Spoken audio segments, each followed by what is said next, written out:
இந்த ஒரு வீடியோவில் வந்து நம்ம எந்த ஒரு படத்தை பற்றி பார்க்க போகிறோம் அப்படின்னா த ஃபேண்டாஸ்டிக் ஃபோர் ஃபர்ஸ்ட் ஸ்டெப்ஸ் அப்படின்ற ஒரு படம் வந்து ஜியோ ஹாட்ஸ்டாரில் ரிலீஸ் ஆயிருக்கு. கிட்டத்தட்ட வந்து ஒரு 2 மணி நேரத்துக்கு மேலே அந்த படம் வந்து இருக்குது. இந்த படத்தை வந்து எல்லாத்துக்குமே தெரிஞ்சமா இது வந்து ஒரு மார்வல் காமிக்ஸ், அதாவது 1960 காலகட்டங்களில் வந்து அந்த மார்வல் காமிக்ஸ் அதை பேஸ் பண்ணி தான் வந்து இந்த படமே வந்து எடுத்திருக்காங்க. ஸோ இந்த படத்தில் அந்த மார்வல் யூனிவர்ஸ், இது வந்து மார்வல் யூனிவர்ஸ்லேயே வந்து இது வந்து 39th மூவி அப்படின்ற இன்ஃபர்மேஷன் தான் வந்து கூகுளில் போட்டிருந்தாங்க. ஏன்னா அதை வச்சு நிறைய படங்கள் வந்து மார்வலில் வந்து வந்துச்சு. ஸோ மார்வல் டிசி அப்படின்றதுக்கு வந்து பின்னாடி ஒரு பெரிய உலகமே இருக்குது, ஒரு பெரிய ஒரு ரசிகர் பட்டாரமே இருக்குன்னு அப்படின்னு தெரியும். பட் நம்ம இந்த படத்தை பற்றி ரொம்ப டெப்த்தாக இறங்காமல் இந்த படத்தை மட்டும் பற்றி பார்க்கலாம். ஸோ இது வந்து அந்த மார்வல் காமிக்ஸ் 1960 டைமில் வெளியே வந்து அந்த ஒரு காமிக்ஸ் புக்கை பேஸ் பண்ணி தான் வந்து இது எடுத்திருக்காங்க. ஒரு ரெட்ரோ ஃபீலில் வந்து எடுத்திருக்காங்க. பட் ரெட்ரோ ஃபீல் இருக்கான்னா சில விஷயங்கள் மட்டும் தான் ரெட்ரோ ஃபீலில் இருக்குது. ஏன்னா அந்த ஃபுல் அண்ட் ஃபுல் ஆக்ஷன் சீக்வன்ஸ்லாம் வந்து பெருசாக ரெட்ரோ ஃபீல் உங்களால் காட்டவே முடியாது. அந்த அவங்களாம் வந்து இவங்க வந்து அந்த பேட்டி எடுக்கிறப்ப அந்த கேமரா, அதுக்கப்புறம் அந்த 7up அப்படின்னு சொல்லிட்டு ஒரு பெரிய பாட்டில்லாம் உழுவுது அந்த சண்டையில், அந்த மாதிரி ஒரு 5-6 இடங்கள் மட்டும் தான் வந்து ஒரு ரெட்ரோ ஃபீலை கொடுக்குது. அதுக்கு மேலே எதுவுமே வந்து ஒரு பெரிய ரெட்ரோ ஃபீலை வந்துலாம் கொடுக்கல. பட் ஆனால் அந்த ஆக்ஷன் சீக்வன்ஸ்லாம் வந்து ரொம்ப ரொம்ப மாசாக வந்து பண்ணியிருப்பாங்க. நமக்கு எப்பவுமே தெரியும் இந்த மார்வல் டிசிக்கெலாம் வந்து நம்ம வந்து லாஜிக்லாம் எதுவுமே பார்க்கக்கூடாது. போய் உட்காந்தமா அந்த அவெஞ்சர்ஸ் படம்லாம் வந்து எப்படி இருக்கும், ஒரு லாஸ்ட் 40 நிமிஷம் வந்து அங்கிட்டு இங்கிட்டு அடிச்சு போட்டு கிளப்பிப்பாங்கல்ல. ஸோ அந்த மாதிரி வந்து ஒரு லாஜிக்லாம் பார்க்காம அப்படியே போய் உட்காந்து ஒரு படம் பார்த்துட்டு வந்து எப்படி இருக்குமோ அந்த மாதிரி ஒரு படம் தான் வந்து இந்த ஒரு படமுமே. ஸோ கிட்டத்தட்ட வந்து நான் முன்னாடியே சொன்ன மாதிரி வந்து ஒரு 2 மணி நேரத்துக்கு மேலே இந்த படம் வருது. இதில் எப்படி ஒரு விஷயத்தை வந்து கொண்டு வந்திருக்கா அப்படின்னா வந்து கேலக்டெக்ஸ் அப்படின்ற ஒரு வேற்று கிரகவாசி, அவங்க வந்து எல்லா கிரகணத்தையும் அழிக்கிறாங்க. ஸோ பூமியுமே வந்து அழிக்க போகிறாங்க. கேலக்டெக்ஸ் அப்படின்ற ஒரு வேற்று கிரகவாசி, அவங்களால வந்து பிரச்சனை வருது. இங்கே வந்து ஒரு 4 பேர் இருக்காங்க. அந்த 4 பேர் தான் வந்து அந்த சூப்பர் ஹீரோ பண்ணியிருக்காங்க. இந்த 4 பேர் யாருன்னா வந்து விண்வெளிக்கு வந்து போயிட்டு வரப்போ அவங்க பண்ண சில கோளாறுகள்னால வந்து அவங்களுக்கு ஒரு சக்தி கிடைச்சிருது. அவங்க போகிறப்போ வந்து மனிதர்களாக போயிருக்காங்க, வர்றப்போ வந்து ஒரு எக்ஸ்ட்ரா சக்தியோடு வந்து வந்திருக்காங்க. அது அந்த ஊரில் உள்ள எல்லா மக்களுக்குமே வந்து தெரியுது. அவங்க தான் வந்து அந்த ஃபேண்டாஸ்டிக் ஃபோர், அந்த 4 பேர். ஸோ அந்த 4 பேத்துக்குமே வந்து ஒரு சக்தி வந்து இருக்குது. அவங்க வந்து இந்த உலகத்தில் எந்த பிரச்சனை இருந்தாலுமே வந்து காப்பாற்றுறாங்க, மக்களை காப்பாற்றுறாங்க.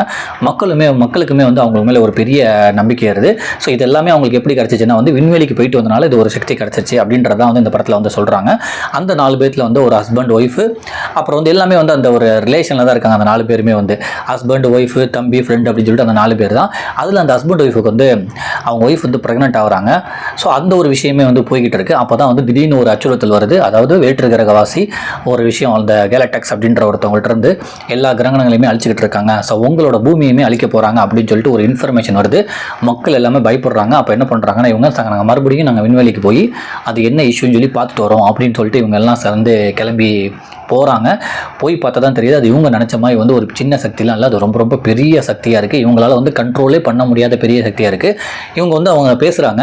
ஸோ அதெல்லாம் வந்து ரொம்ப ரொம்ப மேபி தேட்டரில் பார்த்தா இன்னும் கொஞ்சம் பிரம்மாண்டமாக இருந்திருக்கும்னு நினைக்கிறேன். இப்போ நம்ம எந்திரன் படத்துலலாம் வந்து எப்படி அந்த கிளைமேக்ஸில் வரும்ல, அந்த ஒரு இது மாதிரி இருந்துச்சு.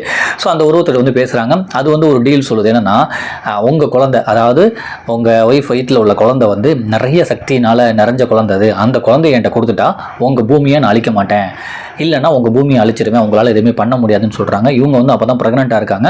ஸோ இவங்களால் வந்து குழந்தையை தர முடியாது அப்படின்றாங்க. அப்போயே நிறைய பிரச்சனை வருது. அங்கேருந்து திருப்பி கிளம்பி பூமிக்கு வந்துட்டாங்க. மக்கள் எல்லாம் வெயிட் பண்ணிட்டு இருக்காங்க. நீங்கள் அவங்கள அழிச்சிட்டிங்களா, இல்லை என்னாச்சுன்னு அதுக்கு இவங்க சொல்கிறாங்க நாங்கள் அவங்களை அழிக்க முடியல, அவங்க எங்கள்கிட்ட வந்து குழந்தையை கேட்குறாங்க, எங்களால் எங்களோட குழந்தையை கொடுக்க முடியாதுன்றாங்க. வரும்போதே வந்து அவங்க குழந்தையெல்லாம் வந்து டெலிவரிலாம் ஆகிடுச்சு. ஸோ பட் ஆனால் மக்கள் எல்லாமே சொல்கிறாங்க ஏன் வந்து நீங்கள் குழந்தையை கொடுக்க மாட்டீங்க, குழந்தையை கொடுத்து நம்ம பூமியை காப்பாற்றலாம்ல. ஸோ அந்த வேற்று கிரகவாசி தான், அந்த கேலக்டெக்ஸ் தான் வந்து குழந்தைய தானே கேட்குது. ஒரு குழந்தைனால வந்து இந்த நீங்கள் பூமியை காப்பாற்றினா என்னன்னு சொல்லி எல்லாமே சண்டை போடுறாங்க. பட் அந்த சீக்வன்ஸ் கொஞ்சம் எமோஷனலாக வந்து ரொம்ப ரொம்ப கனெக்ட் ஆகுது. நம்ம ஏன் குழந்தையை கொடுக்கணும், நம்ம எல்லாம் ஒன்றா சேர்ந்து போராடுவோம் அப்படின்னு சொல்லிட்டு அந்த ஒரு சீனாக இருக்கட்டும். அவங்க வந்து குழந்தையை கேட்குறாங்களே, மக்கள் எல்லாமே வந்து புரிஞ்சுக்காம வந்து குழந்தையை கொடுன்னு சொல்கிறாங்களே சொல்லி அந்த ஒரு சீனாக இருக்கட்டும்.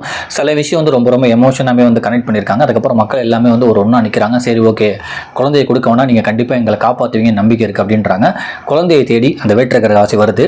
ஏன் அந்த குழந்தை வேணும் அப்படின்றதுக்கு வந்து ஒரு பெரிய கதையை வந்து சொல்கிறாங்க. அந்த குழந்தைக்கு வந்து நிறைய சக்தி இருக்குது.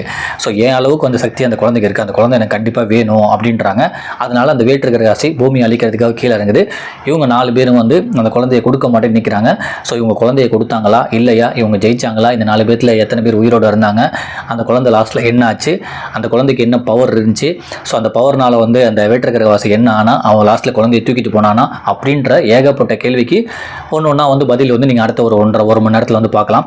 லாஸ்ட் ஒரு 30-40 நிமிஷம்லாம் வந்து அந்த அவெஞ்சர்ஸ் படத்தில் வர மாதிரி பெரிய ஃபைட்டாக தான் வந்துட்டு இருக்கு. அது மார்வல் படங்கள்னாலே நமக்கு தெரியும்ல, அந்த மாதிரி தான். பட் ஆனால் வந்து லாஜிக்லாம் பார்க்காம பார்த்தா ஓகே. ஆனால் என்னென்னா வந்து இந்த ஜியோ ஹாட்ஸ்டாரில் பார்க்குறப்போ வந்து நிறைய விளம்பரங்கள் வரும், அதை மட்டும் நம்ம சமாளிக்கணும். அந்த விளம்பரங்கள்லாம் பார்க்க பொறுமை இருந்தாலே வந்து இந்த படத்தை வந்து பார்த்துடலாம். ஏன்னா சில விஷயம் வந்து கொஞ்சம் கொஞ்சம் எல்லா சீன்ஸ்லேயும் பார்த்த மாதிரி தான் இருக்கும். எல்லா படங்கள்லேயுமே சில சீன்ஸ்லாம் வந்து நிறையா படங்களில் அந்த அவெஞ்சர்ஸ் படம் அந்த சில சீன்ஸ்லாம் வந்து அதே மார்வல் படங்களில் பார்த்த மாதிரி தான் எல்லாமே இருக்கும். அந்த லாஸ்ட்டு 30-35 மினிட்ஸ் ஃபைட்டு எல்லாமே இருக்கும். இதில் அந்த குழந்தைய வந்து கொஞ்சம் எமோஷன் டச் வந்து பண்ணியிருப்பாங்க. அது கொஞ்சம் புதுசாக இருந்துச்சு குழந்தைய கேட்குறதுலாம். மீதி எல்லாமே வந்து எல்லா மார்வல் படத்துலையும் எப்படி இருக்குமோ அந்த மாதிரி தான் வந்து லாஸ்ட்டு 30-40 மினிட்ஸ் வந்து ரொம்ப வெறித்தனமான ஒரு ஃபைட் நடக்கும்ல, அதெல்லாம் எல்லாமே இந்த படத்துலையுமே இருக்குது. அந்த குழந்தைய வச்சு கொஞ்சம் எமோஷன் வந்து புதுசாக வந்து சொல்லியிருக்காங்க. 60s நடக்கிற கதை அப்படின்னு சொல்லிட்டு ரெட்ரோ ஃபீலுக்காக வந்து சில விஷயத்தை வந்து காட்டியிருக்காங்க. அதாவது அந்த ப்ரெக்னென்ட் செக் பண்ணுற கன்ஃபர்மேஷனுக்காக அந்த இது, அப்புறம் அவங்க வீட்டு கொஞ்சம் செட்டப்பு, அதுக்கப்புறம் வந்து அங்கே உள்ள ஒரு ரோபோ, அதுக்கப்புறம் என்னென்னா வந்து சில விஷயம், அதாவது அந்த இவங்க வந்து இன்டர்வியூலாம் கொடுக்குறப்ப அந்த ஃபோட்டோலாம் எடுப்பாங்களா, அந்த ஒரு கேமராஸ், இந்த மாதிரி சில விஷயத்தில் தான் வந்து அந்த ரெட்ரோ ஃபீல் வருது. முழுக்க இதில் வந்து ஃபுல்லாக ரெட்ரோ பண்ண முடியாது. ஏன்னா லாஸ்ட் 35 மினிட்ஸ்லாம் வந்து சண்டை நடக்கிறப்ப என்ன அங்கே ரெட்ரோ ஃபீலை காட்ட முடியும், அதெல்லாம் ஒன்றுமே முடியாது. பட் இருந்தாலும் ஓகே, அதாவது ஒரு லாஜிக்கே இல்லாமல் மொபைலில் ஒரு ஓடிடியில் பார்க்குறதுக்கு ரொம்ப ஒர்த்தாக தான் இருக்குது. லாஸ்ட்டு 40 மினிட்ஸ்லாம் வந்து வேறு லெவலில் வந்து பெரிய சண்டைலாம் நடந்துகிட்டு இருக்குது. அது கிட்டத்தட்ட வந்து ஒரு 10-12 விளம்பரம் வந்து நம்ம ஜியோ ஹாட்ஸ்டாரில் பார்க்கணும், அப்போ தான் வந்து இந்த படத்தை முழுசாக பார்க்க முடியும். பட் அந்த ஒரு விளம்பரத்தை பார்க்க உங்களுக்கு பொறுமையாக இருந்துட்டாலே வந்து இந்த படத்தையும் பார்த்துடலாம். ஒரு ஜாலியாக இருக்கும், ஒரு நல்ல ஒரு மாஸ் சீக்வன்ஸ், செம்ம ஃபைட்லாம் இருக்கும். நீங்கள் இதுக்கு முன்னாடி என்ன மார்வல் படம் பார்த்தீங்களோ அந்த மாதிரி தான் வந்து இதுவுமே இருக்கும். அந்த குழந்தை சென்டிமெண்ட் அதெல்லாம் வந்து புதுசாக இருக்குது. பாருங்கள், வாய்ப்பு இருந்தால் உங்களுக்கு டைம் இருந்தால் தாராளமாக பாருங்கள், ஜாலியாக தான் இருக்குது. நன்றி.